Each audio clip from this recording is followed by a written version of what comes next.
सिर्फ और सिर्फ ये होता है कि जब किसी व्यक्ति का हार्ट यानी कि हार्ट का काम होता है ब्लड पंप करना और हार्ट के साथ साथ में रेस्पिरेटरी सिस्टम यानी लंग्स। यदि ये दो सिस्टम या तो दोनों में से कोई एक अरेस्ट हो जाता है और बॉडी को ब्लड सप्लाई रुक जाती है, बॉडी को ब्लड सप्लाई रुक जाए, तब हम करते हैं सीपीआर। क्यों? क्योंकि बॉडी का सर्कुलेशन मेंटेन करना जरूरी है। उससे होता क्या है, मान लो सर्कुलेशन रुक गया किसी पेशेंट का, हार्ट अरेस्ट हो गया है, हार्ट अरेस्ट हो गया है तो सर्कुलेशन रुका तो बॉडी की सेल को ऑक्सीजन पहुंचना बंद हो गई। क्या हुआ? ऑक्सीजन पहुंचना बंद हो गई। जैसे ही ऑक्सीजन पहुंचना बंद हुई, अब सेल अपना काम करना धीरे धीरे बंद कर देगी। और सबसे ज्यादा जरूरी होते हैं वाइटल ऑर्गन। सबसे ज्यादा जरूरी क्या होते हैं? Vital organ. सबसे मेन है ब्रेन। ये अपना सबसे मेन क्या है? ब्रेन। यदि ब्रेन की सेल को 6 मिनट के अंदर यानी 6 मिनट तक ऑक्सीजन ना पहुंचे तो ब्रेन डेथ होने की संभावना रहती है। क्या रहती है? ब्रेन डेथ होने की संभावना रहती है। इसलिए जरूरी होता है कि हमें तुरंत, जब तक हमारे पास में कोई हेल्प नहीं पहुंच जाती तब तक, उससे पहले तब तक हमें क्या करना होता है, ब्रेन से यानी कि वाइटल ऑर्गन उनको ऑक्सीजन पहुंचाने की हम कोशिश करते हैं। किसके द्वारा? सीपीआर के द्वारा। किसके द्वारा? सीपीआर के द्वारा। अब देखो सीपीआर क्यों करते हैं और कैसे करते हैं। क्यों का मतलब तो समझ में आया कि हमें वाइटल ऑर्गन को हेल्प नहीं पहुंच जाती तब तक वाइटल ऑर्गन को ऑक्सीजन पहुंचाने की कोशिश की जाती है सीपीआर के द्वारा। अब देखा जाए, देखो हॉस्पिटल में है या बाहर, हॉस्पिटल से बाहर कोई व्यक्ति है, मान लो कि हॉस्पिटल से बाहर की कंडीशन अप्लाई करते हैं पहले, और एक व्यक्ति हमें अनकॉन्शियस हालत में है, हमें लग रहा है कि इस व्यक्ति का रेस्पॉन्स ठीक नहीं है, तो हम सबसे पहले क्या करेंगे, पेशेंट को उसका नाम पूछेंगे। हेलो आपका नाम क्या है? हेलो आपका नाम क्या है? यदि नाम बता देता है पेशेंट, नाम बता के यानी रेस्पॉन्सिव है, रेस्पॉन्स कर रहा है, कॉन्शियस है, हमें सीपीआर नहीं करना। दूसरी कंडीशन कि हमने पूछा नाम क्या है, नाम नहीं बताएंगे, अनरेस्पॉन्सिव। क्या है? अनरेस्पॉन्सिव, रेस्पॉन्स नहीं कर रहा यानी अनकॉन्शियस है। तो अब हम क्या करेंगे, पेशेंट की पल्स चेक करेंगे। क्या करेंगे? पल्स चेक करेंगे। और पल्स यदि हमें महसूस हो गई, पल्स फील हो रही है तो सीपीआर नहीं करना यानी चेस्ट कंप्रेशन नहीं करना। और यदि पल्स फील नहीं होती है तब हम करेंगे चेस्ट कंप्रेशन। सीपीआर। अब देखो चेस्ट कंप्रेशन यानी कि पल्स महसूस नहीं होती है तब करेंगे। अच्छा, तो इसमें मतलब एक स्टेप होता है। सबसे पहला स्टेप सर्कुलेशन मेंटेन करना, CAB सर्कुलेशन मेंटेन करना। दूसरा एयरवे ओपन करना यानी एयरवे ओपन करना। और तीसरा ब्रीथिंग करना। पहले होता था ABC यानी कि एयरवे, ब्रीथिंग और सर्कुलेशन। लेकिन अमेरिकन हार्ट एसोसिएशन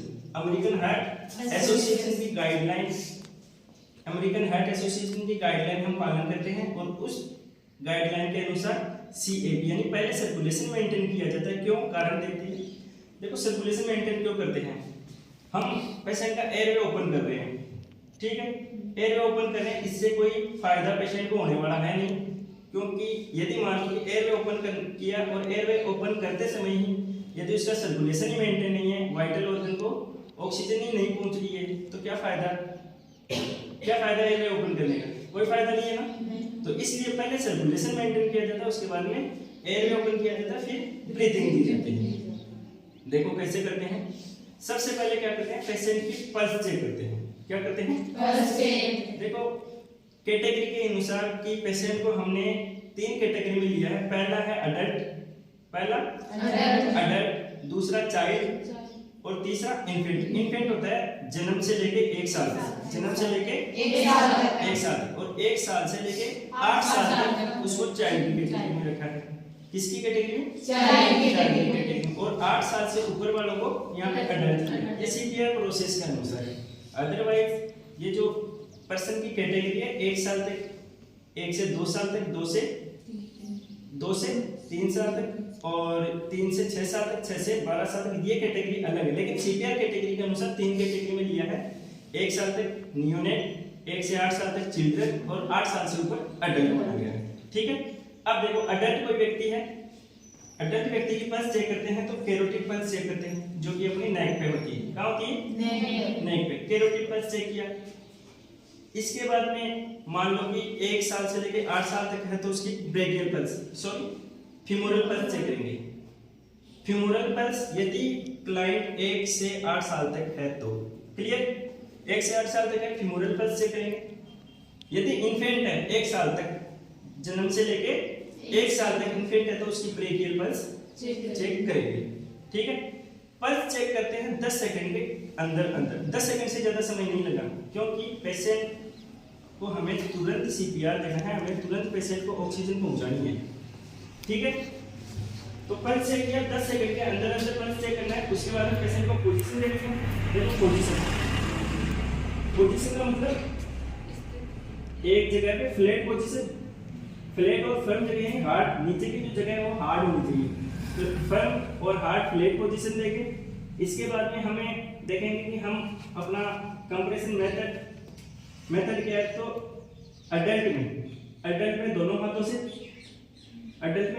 से 1 से 8 साल तक का बच्चा है उसमें एक हाथ या दोनों हाथ, यानी कि 1 साल 2 साल के आसपास का बच्चा है तो एक हाथ से कर सकते हैं, और 8 साल के आसपास है तो हम दोनों हाथ भी काम में ले सकते हैं। बच्चा है तो बच्चों में 2 फिंगर या 2 थंब की सहायता से सीपीआर कर सकते हैं। क्लियर।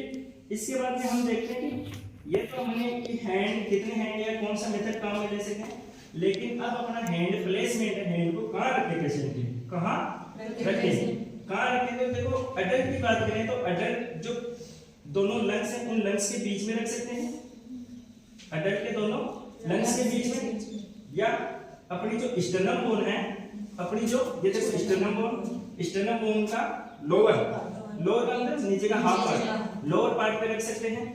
और बच्चे हैं यानी कि इन्फेंट है तो इन्फेंट के जस्ट बिलो निप्पल लाइन, यानी निप्पल लाइन है उसके नीचे की तरफ अपन हैंड प्लेसमेंट कर सकते हैं। बात करते हैं नेक्स्ट कि ये देखिए अब हम कंप्रेशन कितनी डेप्थ में करेंगे, कितनी डेप्थ। देखो एक होता है कि सीपीआर कर रहे हैं, देखो इस तरीके से ऐसे ऊपर ऐसे बिल्कुल नहीं होता। सीपीआर की पूरी डेप्थ क्या होनी चाहिए ताकि जैसे पूरा हेड कंप्रेस हो तो ब्लड बाहर जाना चाहिए, ब्लड हेड से बाहर बॉडी के अंदर जाना चाहिए, तो वो डेप्थ जरूरी है इसके अंदर। सबसे पहले मेन चीज सीपीआर के अंदर डेप्थ का भी रोल है। डेप्थ कितनी होनी चाहिए? 5 सेंटीमीटर। कितनी? 5 सेंटीमीटर। अडल्ट के अंदर 2 इंच का मतलब 5 सेंटीमीटर, और इन्फेंट के अंदर 1.5 इंच, और जो 1 साल से 8 साल तक के बच्चे उनके अंदर भी 2 इंच, यानी 5 सेंटीमीटर 1 साल से ऊपर के क्लाइंट के अंदर, और 1 साल तक के क्लाइंट के अंदर 1.5 इंच। क्लियर। इसके अलावा बात करते हैं कि भाई हमने हैंड प्लेसमेंट देख लिया, हैंड मेथड देख लिया, हम कहाँ रखते हैं, किस बॉडी पार्ट पे रखते हैं ये देखा। इसके बाद में हम डेप्थ देखा कि कितनी डेप्थ तक हम कर सकते हैं।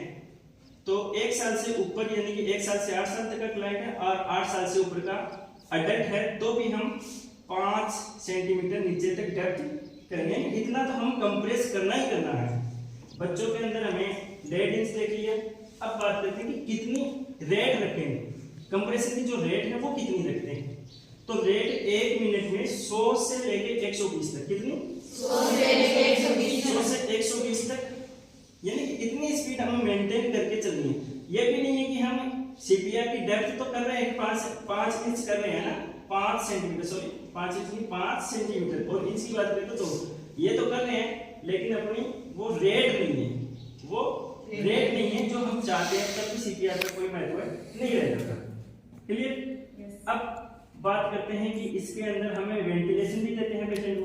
अरे वेंटिलेशन भी मेंटेन करेंगे, ऑक्सीजन देंगे माउथ टू माउथ। यदि हॉस्पिटल से बाहर है तो माउथ टू माउथ, हॉस्पिटल के अंदर है तो ऑक्सीजन से कनेक्टेड रहती है वहां पे, तो कोई दिक्कत नहीं है। हॉस्पिटल की बात करें तो ऑक्सीजन कनेक्टेड रहती है, तो हॉस्पिटल के अंदर पेशेंट बेड पे होता है ऑलरेडी, और वहां ऑलरेडी ऑक्सीजन सिस्टम रहता है, तो वहां हमें सिर्फ और सिर्फ कंप्रेशन करना है। ऑक्सीजन मेथड फ्लो मास्क है या ऑक्सीजन मास्क है या इंटूबेशन, जरूरत पड़ी तो इंटूबेशन करके भी ऑक्सीजन मेंटेन कंटिन्यू रहती है। लेकिन हॉस्पिटल से बाहर है तो रेशियो क्या रहेगा, रेशियो ये रहेगा, देखो कंप्रेशन का मेथड, कंप्रेशन में 30 बार कंप्रेशन और 2 बार ब्रीथिंग, 30 बार कंप्रेशन और 2 बार ब्रीथिंग, ये अपना कंप्रेशन रहेगा। कंप्रेस वेंटिलेशन और कंप्रेशन का रेशियो, यदि बात है कंप्रेशन और वेंटिलेशन रेशियो तो 30:2, जो पहले बोला जाए, और कुछ कि वेंटिलेशन और कंप्रेशन रेशियो तो 2:30, जो शब्द पहले बोला जाए उसके अनुसार हमें रेशियो रखना है। अब बात करते हैं कि जी रेशियो, रेशियो का मतलब होता है जो यहाँ पे बचाना, देखो हम यहाँ पे व्यक्ति की जिंदगी बचाने का काम कर रहे हैं, यहाँ पे हम व्यक्ति की क्या कर रहे हैं, जिंदगी बचाने का काम कर रहे हैं। तो रेशियो यानी कि मैं एक व्यक्ति हूँ सीपीआर देने वाला, चेस्ट कंप्रेशन देने वाला, रेशियो 1 हूँ तो 1 रेशियो, और यदि 2 है तो 2 रेशियो। क्लियर।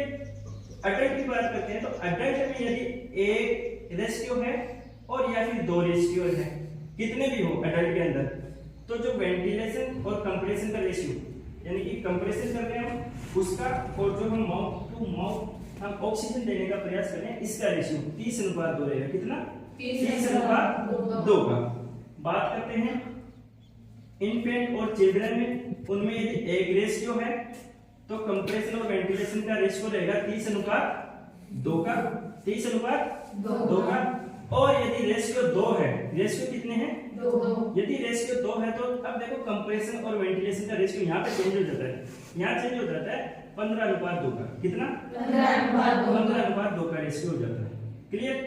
अब देखते हैं सीपीआर करते कैसे, ये हमें थोड़ा सा इसके बारे में जो ध्यान रखने वाले जो पॉइंट थे मेन वो हमने देखा। अब देखा तो हम देखते हैं कि यदि पेशेंट रोड के ऊपर है, हमने ये बात शुरुआत में देखी कि पेशेंट रोड के ऊपर है तो हम रोड से पहले पेशेंट को साइड में करेंगे, उसके बाद में असेसमेंट करना है ना, सीपीआर करना। तो देखो रोड के ऊपर यदि पेशेंट है, रोड के ऊपर और रोड से हमने साइड में किया तो वहां तो पेशेंट ग्राउंड फ्लोर पे रहेगा, ग्राउंड पे रहेगा, तो वहां हमारी खुद की पोजीशन, सीपीआर देने से पहले खुद की पोजीशन जरूरी होती है। सीपीआर देने से पहले खुद की पोजीशन जरूरी होती है। तो वहां पेशेंट रहेगा ग्राउंड पे और हम रहेंगे, हम भी ग्राउंड पे रहेंगे, तो वहां हम अपने नी के बल बैठ के पेशेंट को सीपीआर देने की कोशिश करेंगे। और यदि पेशेंट जैसे बेड पे है तो बेड पे अपनी हाइट, अब देखो पेशेंट का सीपीआर देने के लिए हाइट का भी इंपॉर्टेंस रोल होता है, हाइट का भी इंपॉर्टेंट रोल होता है। अब देखो हमारी यदि हाइट और हम पेशेंट का, और हम देखो पेशेंट को सीपीआर देने की कोशिश कर रहे हैं और हमारा हैंड प्लेसमेंट है। अब देखो हैंड प्लेसमेंट की बात करें तो ये जो अपना पाम है, ये जो एरिया है ये रखेंगे, इसी का मेन रोल होता है, किसका, हैंड का, जो ये पाम का ये जो एरिया है, तो इसको रखा, कहाँ रखना है, लोअर हाफ ऑफ स्टर्नम, ठीक है, इस तरीके से बीच में, और दूसरा हाथ यहाँ। अब देखो यदि मैं कराऊं, इस तरीके से कराऊं और यदि मैं ऐसे कंप्रेस करने की कोशिश करूं तो नहीं हो रहा, क्योंकि बेड की ऊंचाई ज्यादा और मेरी हाइट कम है। तो कोई दिक्कत नहीं है, पेशेंट को हमें देना है सीपीआर, तो बेड के ऊपर भी आ सकते हैं, बेड के ऊपर भी आ सकते हैं और देना स्टार्ट करेंगे और स्पीड मेंटेन करेंगे। देखो किस तरीके से,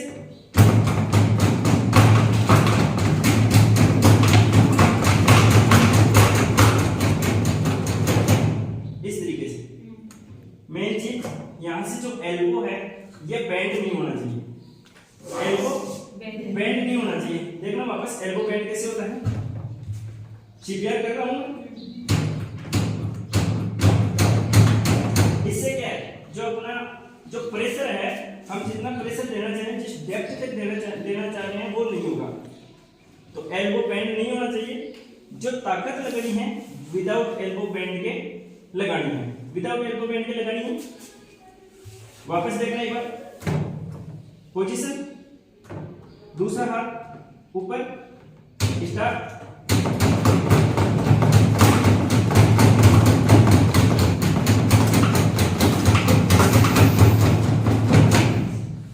एल्बो बैंड बिल्कुल नहीं होना चाहिए, यदि एल्बो बैंड हुआ तो अपना तरीका गलत है। 30 यदि मैं अकेला हूं, अब देखना 30:2 की बात करें 30 बार कंप्रेशन किया, 2 बार मेरे को क्या करना है, ब्रीथिंग करना है। तो ब्रीथिंग करने से पहले हम प्रोसेस फॉलो कर रहे हैं सर्कुलेशन।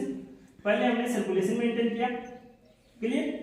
उसके बाद में एयरवे को ओपन करना है और बाद में ब्रीथिंग देंगे। एयरवे ओपन कर रहा हूँ, एयरवे ओपन कर रहा हूँ, पेशेंट के हेड साइड में आना है,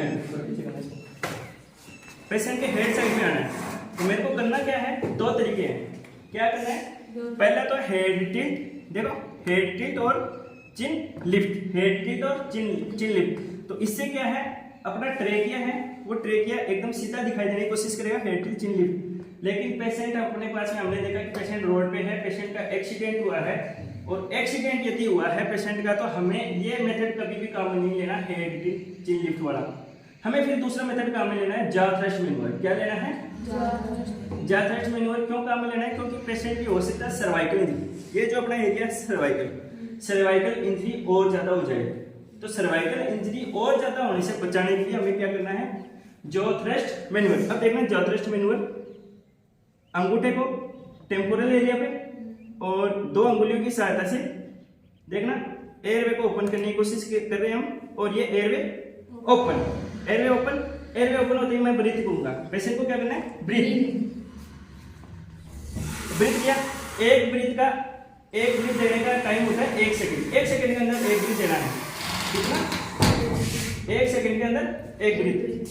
यानी कि हम एयरवे को ओपन कर रहे हैं, जॉ थ्रस्ट मैन्यूवर में अंगूठा हमारा, थंब हमारा टेम्पोरल एरिया के अंदर, टेम्पोरल एरिया के ऊपर, और दोनों अंगुलियों की सहायता से देखो गर्दन को बगैर हिलाई, सर्वाइकल इंजरी से बचाना है तो गर्दन को बगैर हिलाई, इस तरीके से। जिनको दिखाई नहीं दे रहा वो खड़े हो जाए पीछे से, यदि किसी को दिखाई नहीं दे रहा तो वो खड़े हो जाए। वापस देखना, टेम्पोरल एरिया के पास में हमको रखा मैंने, और ये मैं एयरवे ओपन करने की कोशिश कर रहा हूँ सर्वाइकल इंजरी से बचाते हुए। ये देखो एयरवे ओपन, और अब हम आराम से आसानी से ब्रीथ कर सकते हैं पेशेंट को। अच्छा, ब्रीथ करते हैं तो रुमाल ऊपर, हैंकी बोलते हैं, तो हैंकी ऊपर रख के एयरवे ओपन, और उसके बाद में ब्रीथिंग अकेला हूं और वापस से सीपीआर, यानी 30:2 का रेशियो रखते हुए मैं सीपीआर दूंगा। यदि 2 रेशियो है तो देखो 2 रेशियो मान लो कि मैं ट्रेंड पर्सन हूं इस पेशेंट के पास में, और एक अनट्रेंड पेशेंट है, अनट्रेंड पेशेंट है। तो अब ये बताओ कि अनट्रेंड पेशेंट एयरवे ओपन करेगा या सीपीआर करेगा? अनट्रेंड पर्सन कभी भी एयरवे ओपन नहीं कर सकता, क्योंकि उसको पता नहीं कि जॉ थ्रस्ट मैन्यूवर कैसे करते हैं। तो हो सकता है पेशेंट को और ज्यादा सर्वाइकल इंजरी हो जाए। तो जो ट्रेंड पर्सन है वो जॉ थ्रस्ट मैन्यूवर के द्वारा एयरवे को ओपन करने की कोशिश करेगा, और अनट्रेंड पर्सन है उसको उससे सीपीआर करवाएंगे। तो ताकि पेशेंट को देखो सर्वाइकल इंजरी से भी बचाया जा सकता है और पेशेंट का सर्कुलेशन भी मेंटेन किया जा सकता है। क्या ये बात समझ में आई सबके? क्लियर? तो सीपीआर में ध्यान रखने वाली बातें, हमें सबसे पहले पेशेंट को साइड में किया, साइड में करने के बाद में असेसमेंट किया, असेसमेंट करने के बाद में हमने कैरोटिड पल्स, जो भी पल्स है पेशेंट की पल्स चेक किया, पल्स चेक करने 10 सेकंड के अंदर पल्स चेक करने के बाद में हमें कंप्रेशन का मेथड कि 2 हाथ करना है, 1 हाथ करना है, 2 थंब करने हैं, मेथड के बाद में कितनी डेप्थ लेनी है, डेप्थ के बाद में हमें किस एरिया पे रखना है हाथों को, किस एरिया पे रखने के बाद में हमें कितनी स्पीड मेंटेन करनी है, 100 से 120 मिनट, और अनुपात कंप्रेशन और वेंटिलेशन का अनुपात हमें रखना है 30:2, और बच्चों में यदि 2 रेशियो है तो 15:2। अब एक चीज है कि 2 यदि रेशियो है, 2 बचाने वाले रेशियो हैं, तो वो अपनी पोजीशन चेंज भी कर सकते हैं। वो कब करेंगे, यानी कि हमें ये जो 30:2 का जो साइकिल है, 5 साइकिल हो गए, 5 साइकिल करने 2 मिनट के अंदर, 2 मिनट के अंदर जैसे ही 5 साइकिल कंप्लीट किए, 5 साइकिल के बाद में यानी कि 2 मिनट के बाद में रेशियो अपनी जगह चेंज कर सकता है, रेशियो अपनी जगह चेंज कर सकता है। यदि फिर भी सर्कुलेशन मेंटेन नहीं हुआ, पल्स नहीं आई, हमने वापस से पल्स चेक करना है, और वापस से यदि पल्स चेक करने पे वापस पल्स नहीं आई तो वापस से हमें सीपीआर वही मेंटेन करना है, वही 2 मिनट के अंदर वही वापस से 5 साइकिल। क्लियर? कंप्रेशन किया, कंप्रेशन के द्वारा सर्कुलेशन मेंटेन किया, मेंटेन करने के बाद में एयरवे ओपन किया, जॉ थ्रस्ट मैन्यूवर, और उसके बाद में ब्रीथ। एक ब्रीथ का 1 सेकंड का टाइम लेते हैं और मैक्सिमम यदि 1 सेकंड में ब्रीथ दे सकते हैं तो लास्ट मैक्सिमम 2 ब्रीथ दे सकते हैं। क्लियर? अब सीपीआर हमने किया, सीपीआर करने से कुछ कॉम्प्लिकेशन भी हो सकते हैं। वो कॉम्प्लिकेशन है सीपीआर करके रिप फ्रैक्चर हो सकती है। अरे पेशेंट की रिप